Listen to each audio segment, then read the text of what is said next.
Good morning, people. Good morning. How's everyone doing? Hopefully everyone is doing very, very well. Quick one about Addy and friends. A few people that obviously want to come on the show have emailed me and said, Addy, what's going on with the next episode? I've just been super busy. Can't lie to you, super busy. And because I'm covering the UFC for TalkSport for the next 3 weeks, I've just been studying my arse off for that. So apologies, but we will get one done this week, 100%. So look out for the emails. We'll try and get 2 done if we can. We'll try and get one done Thursday and maybe Sunday. We'll try and get 2 done just to keep the momentum going. Talking of UFC, I think we've got to talk about the Kamaru Usman versus Jorge Masvidal fight card. Not necessarily the fight card, I'm not going to do that. The number is 1.3 million pay-per-view buys. Soak that in for a second while I have a sip of coffee. 1.3 million pay-per-view buys. That's incredible. That's incredible. UFC, that particular year, I don't know if this is all of UFC cards. I can't remember how much Conor versus Khabib cost, but I know this one cost, I think, $64.98, which is slightly cheaper than boxing. For example, Sean Porter or Errol Spence versus Sean Porter, cost $74.98, so it's slightly cheaper. But 1.3 million pay-per-view buys is incredible. And that's what you get, I think, when you promote correctly, when you push correctly. That's what you get when you put on good fight cards. It doesn't seem. Look, I don't understand the business of promoting. I don't want to pretend I do. I don't understand the business of how to really push an event. But it doesn't seem like rocket science when you put on good fight cards. So there were 3 title fights on that fight card, and even the prelims, so the fights before the main card. There were 5 fights on the main card, but even the prelims, the fights before the main card, were exciting fights, right? It doesn't seem like rocket science that people will tune in and pay. It doesn't. It doesn't at all. And I think what boxing needs to do, look, if boxing can take anything from that, it's Jorge Masvidal. And what I mean by that is that Jorge Masvidal has lost 13 times. 13, 1-3 people. In boxing, let's be honest, if he was in boxing, he would be put to waste, right? Like 13 times. We're not even talking about you, right? You've lost 13 times. We're not going to talk about you. Plus, he's 35. And his breakthrough year came last year. So we're definitely not going to talk about a guy that's 34 years old and has lost 13 times. But look, we are now talking about a guy that's 34 years old and has lost 13 times. So, look, what I'm trying to get at is that in boxing, I mean, someone loses once and we kind of kick them. Like, they're done, right? They're done. They're useless. They're rubbish. Hype job, right? I remember when AJ lost to RUIZ. Oh, he's done. He's crap. Hype job. 13 times, 2019 Fighter of the Year, and this guy's just done 1.3 million pay-per-view buys. And I say he, because let's be honest, the whole card really was about him. I mean, I mentioned the fact that it had 3 other title fights, but it was all about Jorge Masvidal. That's an incredible number, For those of you that want to say MMA isn't catching boxing or isn't bigger than boxing, then, I mean, I don't know, that number might change your mind a little bit. Again, I only say this because boxing is my first love, and I want boxing to be at a stage where it's like that. It's like that, right? It doesn't have to be the 2 biggest stars in the world fighting, but something just attracts you to it. And again, that wasn't Conor McGregor fighting. That wasn't Khabib Nurmagomedov fighting. It wasn't John Jones fighting. That was Jorge Masvidal, who's lost 13 times against Kamaru Usman, who people don't really know yet. It's not a big name to the casual fans. Big name to me, but not the casual fans. So, yeah, man, let's see what boxing can do. Because I know for a fact that Eddie's the type of person, I can't speak for the rest, but I know Eddie's the type of person that would have watched that, would have watched the whole build-up, would have watched everything. I think he said in an interview the other day with Gareth A. Davis, he wants to be the UFC of boxing. Something that Al Heyman wanted to push as well with PBC, hence why he started signing everyone. And there was talk about a PBC belt. He would have watched that and he would be a bit jealous. He would be a bit jealous with the number, with the press it got, with the hype it got. He would have been a bit jealous.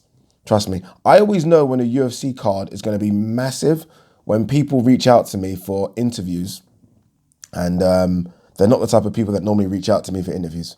That's when I know this is trending to be stupid, and it was. All right, let's go back to my first love, boxing.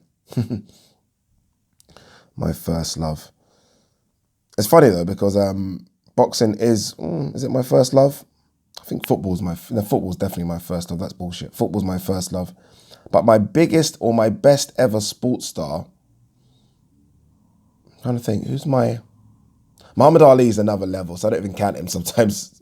But obviously Ali. But after that, I'd say Jonah Lomu, rugby player. If you guys, for the Americans listening, probably think, who the fuck is Jonah Lomu? Just Jonah Lomu, I think, would have ripped the NFL to pieces. That's how good I thought Jonah Lomu was. Different sport, but you'd understand if you watch him.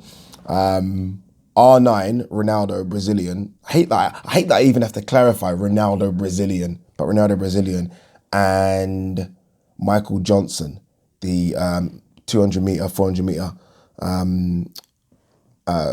sprinter, 400 meter sprint. I don't think it is, but he made it look like a bloody sprint.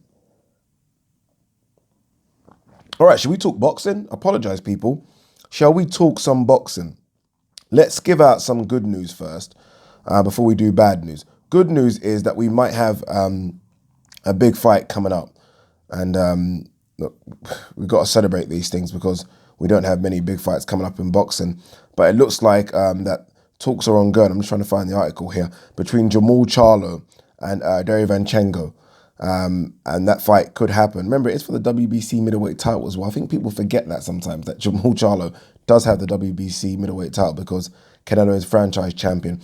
But there is talks ongoing about this fight happening in September or October. I did speak about this 2 or 3 weeks ago, that there were rumors. It now looks like we're close for this fight being a done deal. And this is big. I think we need this. September, October would suggest that it's still going to be behind closed doors. I'm not quite sure what's going on with America right now. It looked like America was opening up again, but now I'm hearing that California has been shut down again. Could be wrong, but I thought I saw something that said California is closed. It's because cases have spiked again. So I do think it'll be behind closed doors. So that might be one of PBC's first events behind closed doors. Everyone else has started putting on events apart from them. But this is a great fight. I look forward to it. DEREVYANCHENKO has been in some tough fights, and I wonder if Team CHARLO have watched these last couple and realised that those have been hard fights, right? I mean, Jacobs was a hard fight. GGG was brutal. GGG hasn't recovered from that. Like, he might look like he has, but he's not recovered from that. That was a brutal fight. So I hope it happens. We'll see. That's been reported by Mike Coppinger, the man in the know. Some bad news, unfortunately, is that Jamel Herring versus Jonathan Oquendo has been postponed again. It was postponed prior. Now it's postponed again because Jamel Herring has tested positive for COVID. What's strange about this is that obviously everyone's doing COVID tests. I mean, Top Rank are doing it all correct. So they tested, both of them tested, I think about a week ago. About a week ago. Jamel Herring has quarantined since then, right? So he's not been out, he's quarantined, and now he's tested and got it. Strange. So that's a big blow for both. Big blow for Jonathan Oquendo, title shot. Big blow for Jamel Herring, right? Defending his title. And let's not forget, getting paid. Right? I mean, it's a big blow. Like, don't fight, you don't get paid. You know, some fighters, not all, but some fighters do have contracts with their promotional team where they get some money sort of every month or every 2 months, some. But most, if you don't fight, you don't get paid. So big blow for Jamel Herring. Let's see what happens next. Micaiah Mayer versus Helen Joseph. Good luck to Helen Joseph, fellow Nigerian, got to support her. Has been elevated to the main event status. Helen Joseph comes to fight, by the way. She fought Delphine Pursoon last time out. Gave Pursoon some tough action in there. So let's see what she can do. But yeah, upset for Jamel Herring and Oquendo as well. Let's not forget him. Bernard Hopkins warns Saunders that he may never get another shot at Canelo. So this 110% seems like Saunders has declined this opportunity. Like, that's what it seems like, which is interesting, right? I'm shocked. I'm shocked. Again, look, I always try to clarify this. I don't know well, I know very, very little sitting on the screen chair. So we don't know what's in the contract. We don't know what he was offered to fight first time round in May, which he seemed to accept, and how much that has been cut in pieces compared to what he's getting offered now, right? But I say it and I say it again. If you're that confident that you can beat Canelo, yes, you want to get paid. Of course you want to get paid. It's a tough fight, right? But if you're that confident you can beat him, and everyone around Billy Joe and some of his fans seem very confident, you beat him, you chop his head off, you take the power. In the rematch, you win the lottery. Am I wrong, people? Tell me, anyone out there, tell me if I'm wrong. We're sort of Andy Ruiz Jr., right? A lot of people offered that AJ fight. A lot of people. We know Luis Ortiz was offered it. Didn't want it. Kalnaki was offered it. Andy Ruiz was like, yeah, I'll take it.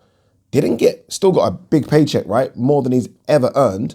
But then he beat AJ, took his power, went to go and see the Mexican president, bought this, bought that. In the rematch, made 4 times the money. You know? So, honestly, I mean, I find it laughable that he wouldn't take it. Even if it is lowball money. Sorry, even if it is lowball money, I find it laughable because, again, you beat him. Even if you lose, but it's competitive, your name's out there in America now. And you will get more big fights. You will. You'll get more big fights.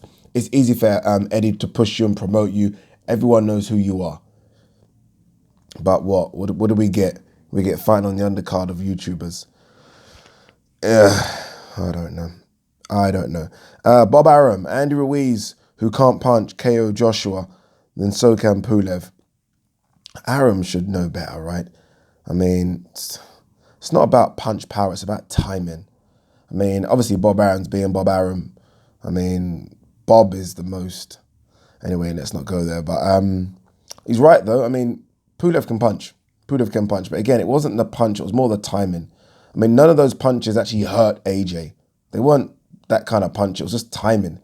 And his timing and speed is what caught AJ. And timing and speed beat everything, right? Give someone timing and speed over power every day of the week. Because once they land properly, it's going to hurt. And, sorry, it's going to hurt, actually. Plus, I mean, Andy Ruiz is a big boy, you know. He ain't no small kid. But we'll see what happens with Pulev, Joshua, because when's it happening? I don't know. When's it happening, people? Like, Pulev and Joshua is a good example of me saying, when I say, like, boxing should think outside the box a bit. I said this about Canelo yesterday. Again, I'm not trying to say they should go somewhere, but look at the fight island, the hype around it. Even though the fights didn't happen per se on a beach, the hype around it was just massive, right? Fight Island. Is it going to be like Mortal Kombat? And everyone was talking about it like Enter the Dragon or any 1990 Jean-Claude Van Damme film. If you can create something like that for Pulev Joshua and make it behind closed doors like that, it will still have intrigue. No doubt. And then you stack the card a bit, it will do great pay-per-view numbers.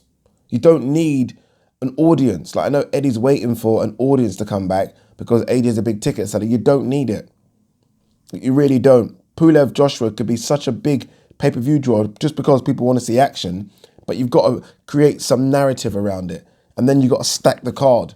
Really, honestly, you should just like take a hit and put Chisora versus Usyk on the undercard. Don't tell me that won't do good pay-per-view numbers. It will do massive pay-per-view numbers. And if you do it in an Abu Dhabi, for example, so it's the same time, perfect.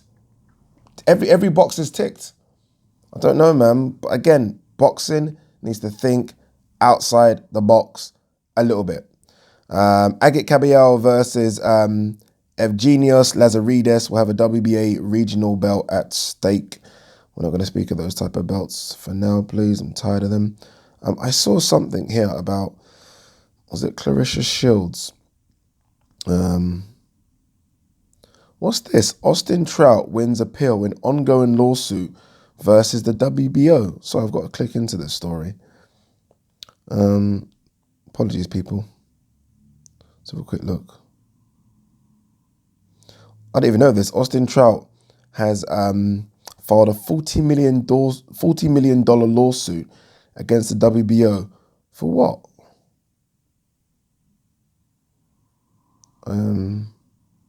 You know, I'm going to have to read this story properly and talk about it because it's very, very long. Honestly, it's a very, very long story. But I didn't know anything about that. I'd like to know what it briefly about, though. Don't know. It's just saying here that all boxers have a claim under the Muhammad Ali Act and shall be heard by an impartial forum. I mean, good on you, Austin Trout. Whatever you're doing, good on you, dude. Interesting to know what that is, though. I have no idea. All right, what else have we got here?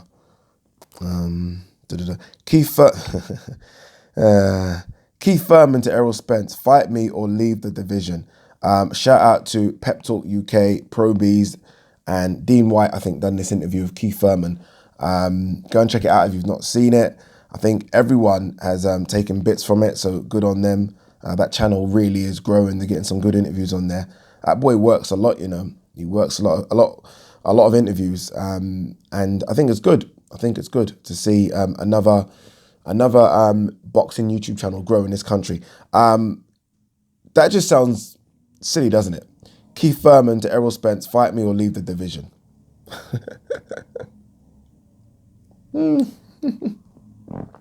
It's almost laughable. Like, I see a statement like that and I can't not laugh. Like, that almost implies that somehow Errol Spence wouldn't want to fight Keith Thurman.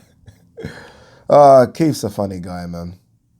Keith's a funny guy. Look, I will say this. Again, we don't know what goes on behind the scenes. We don't know if contracts have been sent. We don't know if Keith just wants a bit more money, right? He's used to seeing that big check now to fight Errol. But, I mean, I only can go on the history. And every time Errol name gets mentioned, Keith's like, yeah, you know, I want 1 or 2 more fights, then, you know, I'll fight Errol Spence. That's what Keith's been doing for the best part of 3 years. 3 years. There's not one interview, maybe apart from this one, where he said, you know, give me one fight and then me and Errol can get it on. Like, he's verbal ducking of Errol has been laughable. So when you see this statement, you can only laugh. I think Errol Spence retweeted it on his Twitter page, something along the something like just laughing out emojis as well, like fight me or leave to defeat. You know, it's wrong.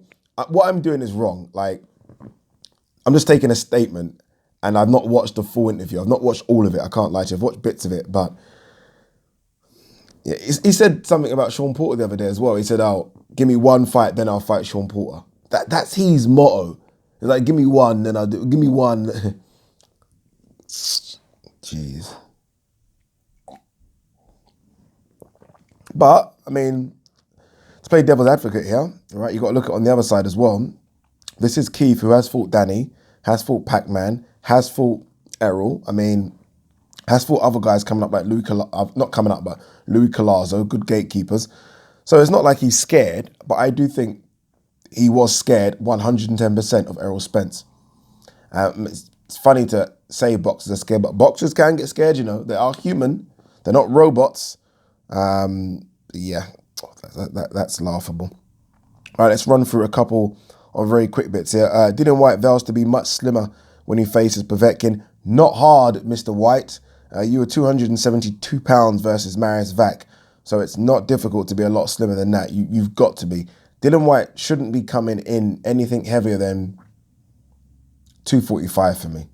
He shouldn't be more than 245. That's what I think. I think he's... I I think he runs out of gas towards the latter rounds of all these fights, by the way. And I think in order to in order to compete with the best and be the best Dillian Whyte, he needs to come in a bit lighter. He does. He should not be that heavy at all. So let's hope he can. He looks like he's training his ass off in Portugal, so let's hope he can. Claressa Shields, Marie-Eve Dicari, I think it is. Details being worked out. These are just not the fights she wants. I mean, Claressa Shields has said that she has 1 or 2 more fights left in boxing, then she's trading MMA. I don't know. I think she just thinks she'll get a bigger push in MMA, and I think she will as well, if I'm honest with you. I mean, they've tried, right? They have tried. There's just not enough. There's just not enough female fights for her. There's just not enough. Sorry, female fights, boxing. There's not enough good boxing matchups for Claressa Shields. Like, there isn't. And so they can try and push as much as they want. I mean, she's headlined cards. They're just not enough. Whereas in the UFC, I mean, there are some girls out there at 145. And if she wants to learn and she wants to try, I mean, she's got a chance. She's got a chance. I mean, I look at Holly Holm, who came over from boxing and she became the UFC champion. The only thing is Holly Holm had a kickboxing background as well. So the transition was a lot easier. Claressa Shields clearly doesn't have any kickboxing background. She's just a pure boxer and she'll just get taken down. So if she can learn a bit of wrestling, a bit of jiu-jitsu, then she might have a chance, but I don't know. How old is Claressa Shields? Sorry. I'm guessing she's about 26, 27. Have a look. 25. You know what? Claressa Shields, if she dedicates herself for 2 years to learning wrestling and some jiu-jitsu, bit of grappling, and look, she's an athlete. We know that. She could do some damage in the UFC. Damage. Because she has got hands like none of them, obviously. She can do some damage. So I think she's done what she needed to do in boxing. She's a freeweight world champion, Olympic gold medalist. She's won everything. Why not? Why not switch it over now? Why not? Especially if you're not getting the push you want in boxing.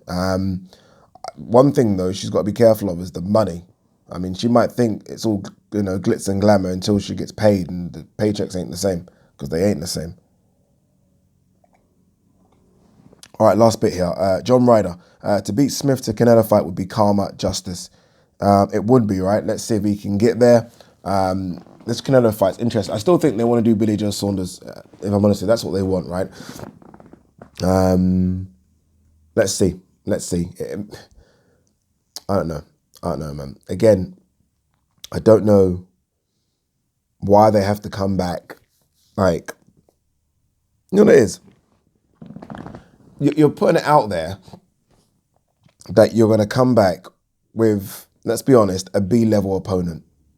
Now, why would that encourage people to press buy on DAZN? Do you know what I mean? Like, Canelo's a big pull, don't get me wrong. Canelo's a big pull. We know everyone likes to see a Canelo fight. But, nonetheless, it's been made clear that you're not going to fight a top guy. And DAZN clearly need the signups, right? I mean, their service has been on pause for like 4 months. They need the signups. Why not just go big? Again, like, sorry guys to repeat myself here, but go big, man. Think outside the box. This is DAZN. This is the people that have been spending so much money. Like, think outside the box and do something special and make it big. Put Canelo in there against a Billy Joe Saunders, right? Pay him what he's worth, or pay him the money. And I'm telling you now, people will sign up. Surely that's how it works, right? You get people invested, get them excited, people will sign up. Am I missing something here? But once you announce it's going to be, no disrespect to these opponents, but once you announce it's going to be an Anthony Durrell maybe, or a John Ryder, or anyone else, like, that's not above sort of world, that's not elite world level, it's not exciting. Like, why would you want to sign up for that? I wouldn't. Like, honestly, I wouldn't want to sign up. I'd look for a stream somewhere. Honest, I would. You're not going to sign up for that. But if you can do something a bit crazy, if you can say, yeah, we're going to do Billy Joe Saunders versus Canelo and it's going to be here. And they're like, what? There? And yeah, this is the undercard and we're stacking it. You know, boxing's back. We'll go crazy. But right now, it seems like boxing is just trying to, it looks like boxing is just trying to do everything on the cheap. Everything on the cheap. And I'm telling you now, people are willing to spend money. 1.3 million pay-per-view buyers at $64.98 for Kamaru Usman versus Jorge Masvidal tells me people are willing to spend money when they think it's a good product. If they think you're trying to cheat them, they're just like, well, fuck you then. Fuck you. Peace.